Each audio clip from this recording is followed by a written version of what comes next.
तो गाइस, पिछले वीडियो में हमने बात की थी उत्तर प्रदेश के पॉलिटिकल सिनेरियो के बारे में। इस वीडियो में हम बात करेंगे उत्तराखंड के पॉलिटिकल सिनेरियो के बारे में, जहाँ पे बीजेपी और कांग्रेस आमने सामने लड़ते हैं या इनकी सीधे सीधे लड़ाई होती है। बीजेपी और कांग्रेस के अलावा इधर जो तीसरी सबसे बड़ी पार्टी कह सकते हैं वो बसपा को कह सकते हैं। बहुजन समाज पार्टी भले कुछ सीटें लड़ती हो और कभी उनकी सरकार भी ना बनी हो, लेकिन उत्तराखंड की पॉलिटिक्स में ये भी कई बार देखा गया कि कई बार बीएसपी ने ही सरकार बनाई है। तो पहले बात कर लेते कुछ स्टैट्स की। 2007 में बीजेपी एक प्रचंड बहुमत के साथ सरकार बनाती है 35 सीटों के साथ, जहाँ पे वोट परसेंट होता है 32%। कांग्रेस की आती है 21 सीटों और वोट परसेंट होता है 30%। और बीएसपी की सीटें आती है 8 और वोट परसेंट होता है 12%। 2012 में बीजेपी की सीटें आती है 31 और वोट परसेंट होता है 33.13।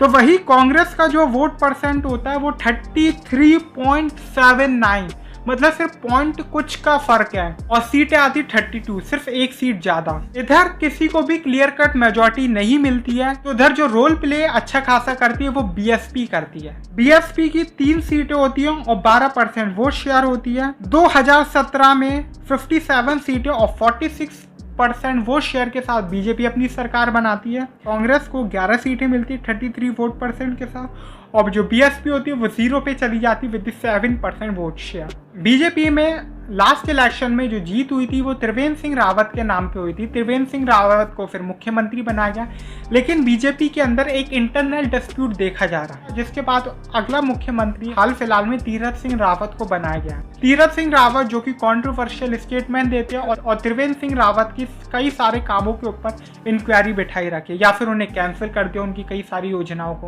और वही जो सामने उनके फेस होगा वो हरीश रावत का होगा कांग्रेस की तरफ से। तीसरे नंबर पे तो बीएसपी होगी नरेश गौतम के फेस पे जो लड़ रही है। चौथे नंबर पे उत्तराखंड क्रांति दल जो कि वहाँ की रीजनल पार्टी है। 5वें नंबर पे समाजवादी पार्टी है और 6ठे नंबर पे आम आदमी पार्टी जो पहली बार अपनी किस्मत आजमाने जा रही है उत्तर प्रदेश के साथ साथ यहाँ पर भी, और जिसका जो फेस है वो कर्नल अजय कोतियाल है जो कि एक रिटायर्ड आर्मी मैन है। 2022 में कौन जीतेगा खैर ये तो नहीं पता। पिछले वीडियो में हमने जब उत्तर प्रदेश की बात की थी तो हमने कही थी कि जो ओपिनियन पोल या ओपिनियन सर्वे है वो पूरी तरीके से गलत है, क्योंकि वो एक तरफा किसी को जिता रहे हैं और वो मोस्टली पर्सनल ओपिनियन या पर्सनल सर्वेस है। लेकिन इसमें जो हम पूरी तरीके से सही नहीं कह सकते, लेकिन कई जगहों पे हम सही कह सकते हैं। पहला जो ओपिनियन पोल आया था वो आया था 18 मार्च 2021 को। एबीपी वोटर है जिन्होंने बताया कि 32 से 38 सीटें इंडियन नेशनल कांग्रेस जीतेगी with vote percent of 40% vote. दूसरे नंबर पे बीजेपी आएगी 24 से 30%, 38% वोट शेयर के साथ। और तीसरे नंबर पे आम आदमी पार्टी आएगी 2 से 8 सीटें विद वोट परसेंट ऑफ 9%। और चौथे पे आ जाएगी बीएसपी जो कि 6 सीटें तक जीत सकती है विद वोट परसेंट ऑफ 4%। और वही अदर्स में 3 सीटें तक जीत सकती है विद वोट परसेंट ऑफ 7.5%। लेकिन जो हाल ही में सबसे लेटेस्ट आया 12 जून को, यह लोक पोल की तरफ से, जो इंडियन नेशनल कांग्रेस को पूर्ण बहुमत जिता तो रहा है 40 सीटों के साथ 35% वोट शेयर में। बीजेपी को 25 से 27 33% वोट शेयर के साथ, आम आदमी पार्टी को 2 से 4 11% वोट शेयर के साथ, बीएसपी को 2% वोट शेयर के साथ 3.5। लेकिन इसमें एक जो सबसे बड़ी देखने वाली बात है, 2 सीटें तक जीत सकते हैं अदर्स, लेकिन जो वोट शेयर है वो 17.5%। मतलब तीसरे नंबर पे आपका अदर्स रहेगा वोट शेयर के मामले में। अब ऐसा क्यों हुआ? क्योंकि जो पहला आया था वो मार्च में और जो दूसरा आया वो जून में। बीच में एक बहुत अच्छा खासा हमने देखा Covid crisis, oxygen crisis, health care collapse. ये एक बहुत बड़ा रीज़न था जिसकी वजह से जो हमारे प्राइम मिनिस्टर मोदी है या फिर भारतीय जनता पार्टी के खिलाफ बहुत से लोगों के बीच में पॉपुलैरिटी है वो गिरती जा रही है। जिसका जो सबसे बड़ा रीज़न है वो है कोविड डेथ, क्योंकि ऑक्सीजन की कमी की वजह से लोग तड़प तड़प के मरे थे। वो ये अच्छी तरह जानते कि जो ऑक्सीजन की जो जिम्मेदारी होती है वो सेंट्रल गवर्नमेंट की होती है।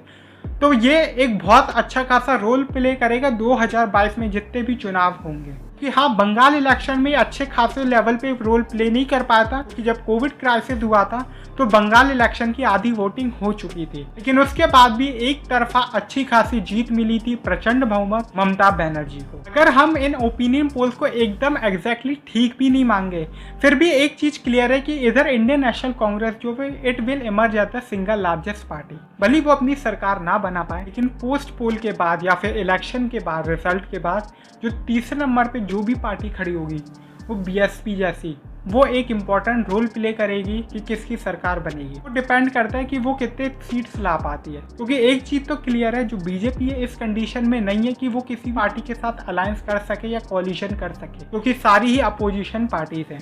वही हम बात करें आम आदमी पार्टी की, जो भले कुछ सीटें अगर ले भी आए तो वो कभी भी बीजेपी के साथ नहीं जाएगी, वो जाएगी तो कांग्रेस को अपना अनकंडीशनल सपोर्ट दे देगी।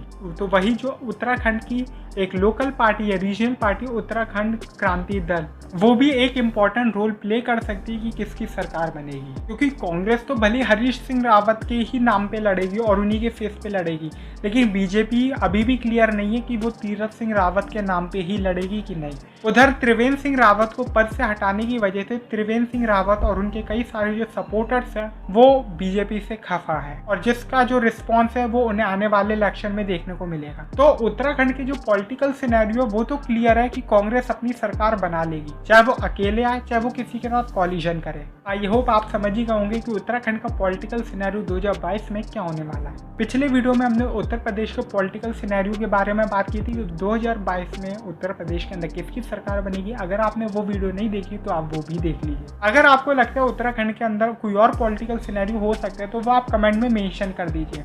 कमेंट जरूर करिएगा, मैं आपके कमेंट का रिप्लाई जरूर दूंगा। तो इस वीडियो को लाइक कीजिए, शेयर कीजिए, ज़्यादा से ज़्यादा मेरे चैनल को सब्सक्राइब कर दीजिए, और फिर मिलेंगे आपसे एक नए वीडियो में एक नए टॉपिक के साथ। तब तक के लिए bye bye, stay healthy, stay safe.